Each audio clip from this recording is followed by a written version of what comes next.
O Brasil vai colher a maior safra de soja da história. 182,2 milhões de toneladas. É recorde absoluto. Mas o produtor nunca esteve tão exposto ao risco financeiro. Apenas 37% da safra foi comercializada. Isso significa que 63% da produção está sem preço garantido. E o mercado está derretendo. A inadimplência no campo chegou a 8,3% da população rural. É o reflexo direto do aperto nas margens. O perigo está formado. E você precisa entender o que esses números significam antes de tomar qualquer decisão. Inscreva-se no Agro Radar Brasil e deixe seu like agora. Porque o alerta que vou trazer pode salvar sua margem em 2026. Vamos aos fatos que conectam essa situação crítica. A Celeres Consultoria divulgou os principais temas que vão marcar 2026 para o produtor rural. E o risco número 1 está na comercialização da soja. O índice de vendas está em apenas 37% da safra 2025 e 2026. É bem abaixo dos anos anteriores. É bem abaixo da média histórica para este momento. E isso não é apenas um número. É um sinal de perigo extremo. Quando apenas 37% da safra está vendida, significa que 63% da produção vai ser comercializada nos próximos 2 a 3 meses. E o mercado sabe disso. O comprador sabe que o produtor vai precisar vender. Vai precisar pagar custeio. Vai precisar abrir espaço no armazém. Vai precisar rolar a segunda safra. Então ele espera. E enquanto espera, o preço cai. O cenário externo e interno é de excesso de soja no mundo. Os Estados Unidos diminuíram a área plantada, mas ainda tem soja sobrando. A Bolsa de Chicago caiu de forma relevante, não só nesse começo de ano, mas desde o final de 2025. E o Brasil está na iminência de colher quase 180 milhões de toneladas. A Argentina desempenha razoavelmente bem este ano. É oferta ampla batendo de todos os lados. E aqui está o problema que poucos estão enxergando. Quando você junta cenário de curto prazo de pressão com margens menores que já vem de alguns anos, você cria uma armadilha financeira. O custo de produção cresceu. Os preços internacionais não estão nos melhores níveis. E o produtor está com pouca soja comercializada. É a tempestade perfeita. Esse cenário é muito parecido com 2024. Há 2 anos atrás, o produtor teve safra desafiadora de margem e produtividade. Mas ele vinha de 2 ou 3 anos de preços bons. Soja na casa de R$ 200. Então ele ficou olhando mais para o retrovisor do que para frente. E perdeu o momento de comercializar. O ano de 2026 está repetindo esse padrão. E a história pode se repetir. A boa notícia é que 2026 deve ter produtividades boas de forma geral. Ainda tem elementos de clima para serem definidos. Algumas lavouras tardias ainda precisam de chuva. Mas diferente de 2024, que teve comercialização tardia e quebra de safra, em 2026, o produtor vai ter mais soja para ser vendida. Mais produto que vai ser vendido. Isso melhora a rentabilidade pela produtividade, mas reforça a pressão de preços. E aqui vem o dado que assusta. Negociações na BR-163 já estão acontecendo a R$ 100, R$ 99, R$ 102 por saca. Para entrega em fevereiro e março. Isso não é projeção. É negócio fechado. É realidade acontecendo agora.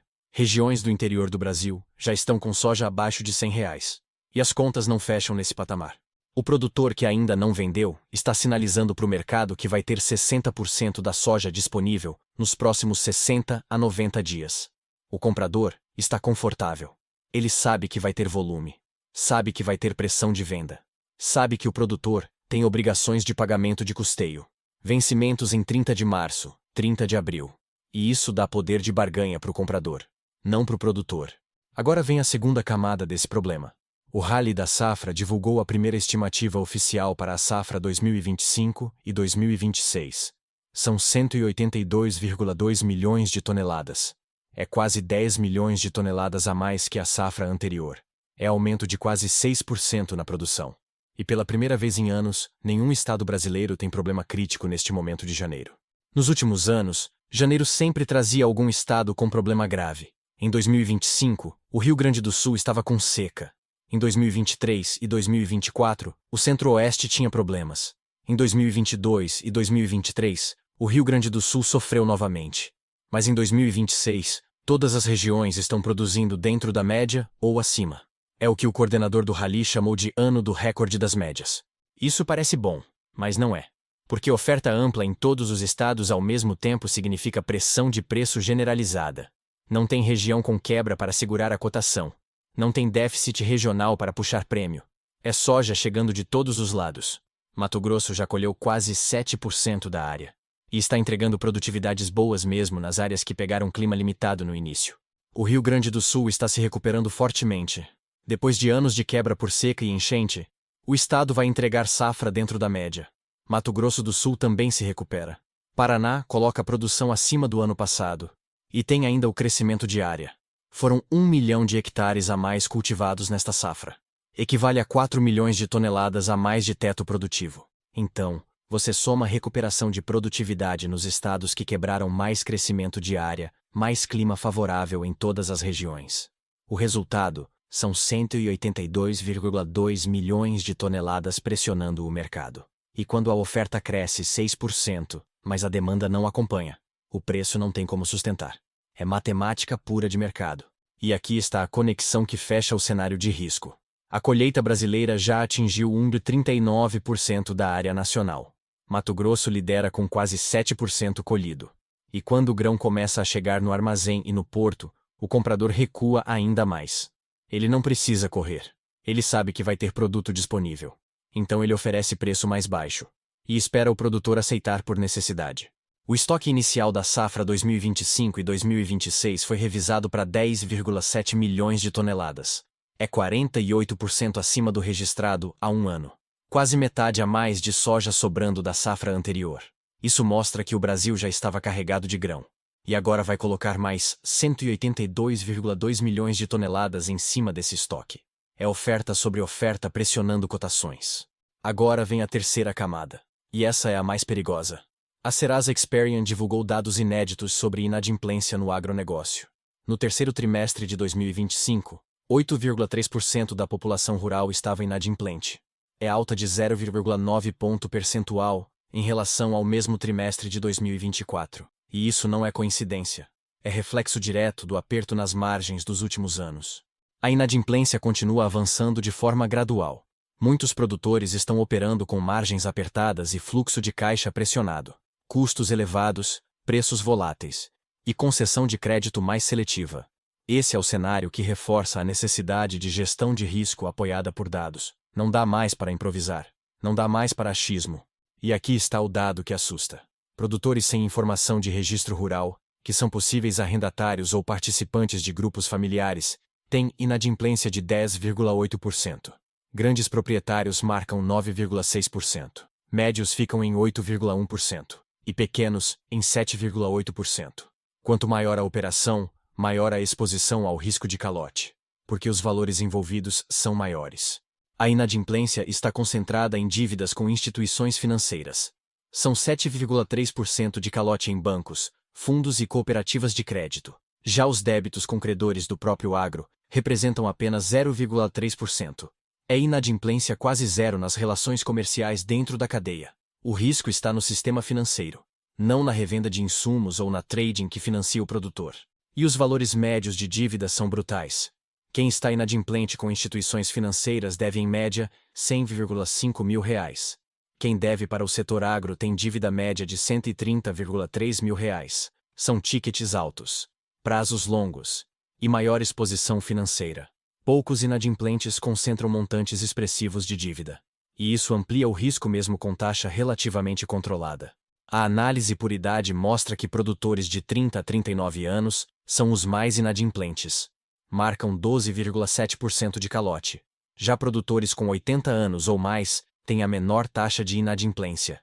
Experiência conta. Quem já passou por outras crises sabe administrar melhor o fluxo de caixa. Sabe quando vender. Sabe quando segurar. E não fica exposto demais ao risco. Agora vem o dado que surpreende. O Rio Grande do Sul tem a menor inadimplência do Brasil. Apenas 5,1%. Isso depois de anos de perdas por seca e enchentes. Como isso é possível? Presença forte de cooperativas.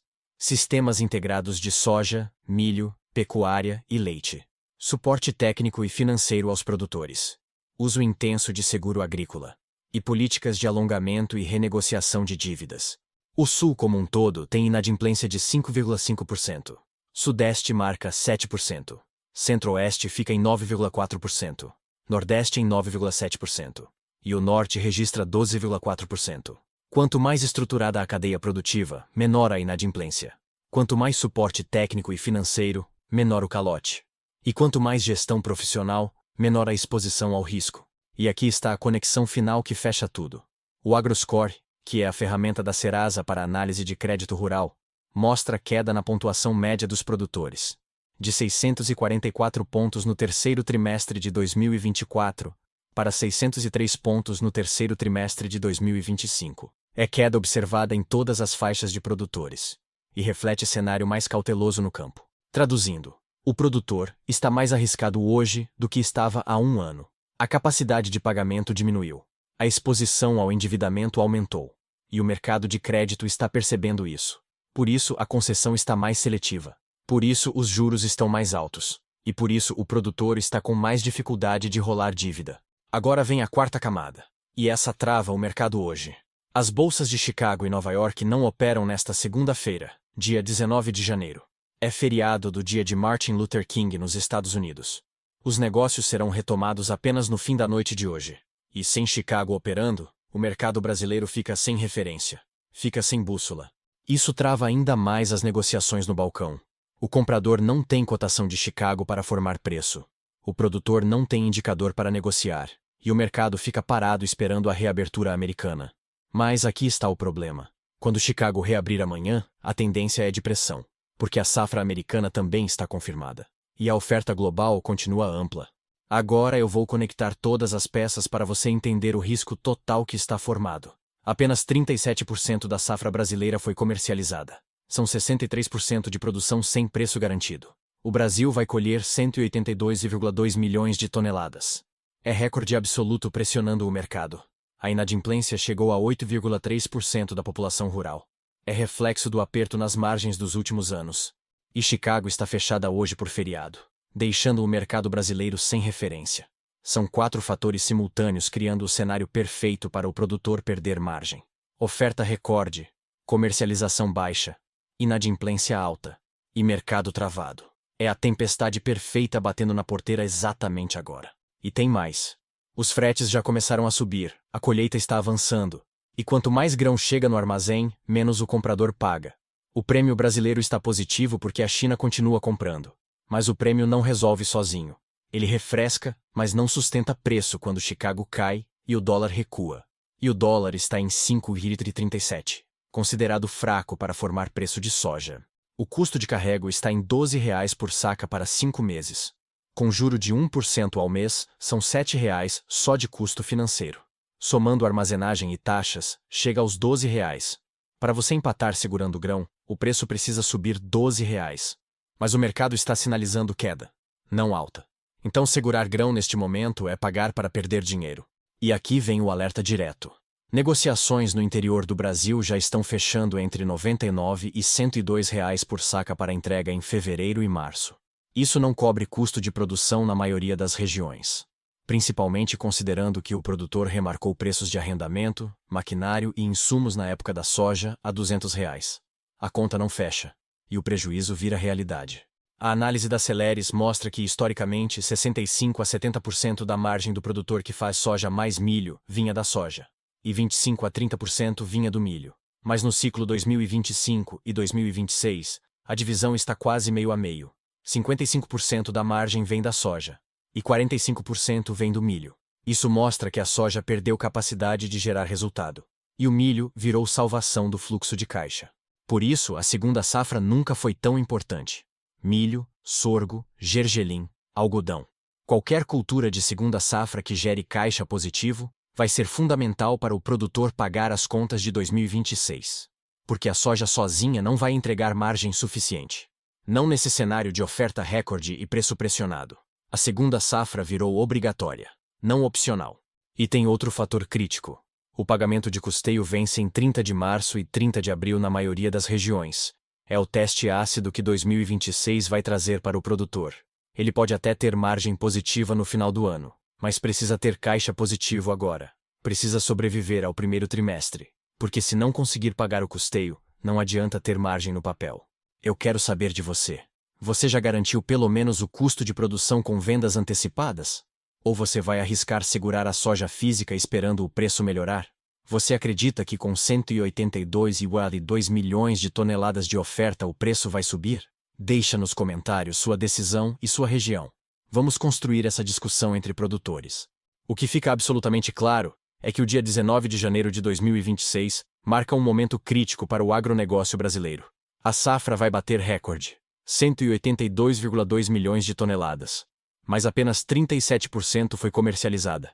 São 63% de produção exposta ao risco de preço. A inadimplência chegou a 8,3% da população rural. E Chicago está fechada hoje, travando o mercado nacional. Negociações no interior já fecham entre R$ 99 e R$ 102 por saca.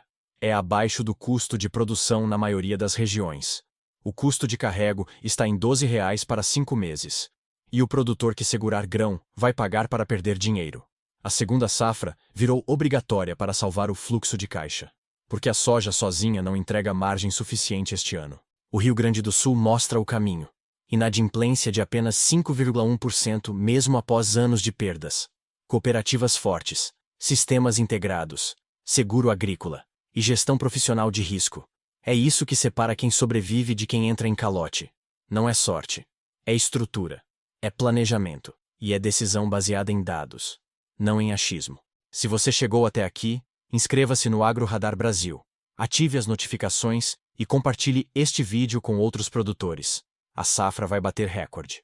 Mas o preço está derretendo. A inadimplência está em 8,3%. E apenas 37% da safra foi vendida. Gestão profissional ou calote garantido? Essa é a escolha de 2026. Até a próxima análise.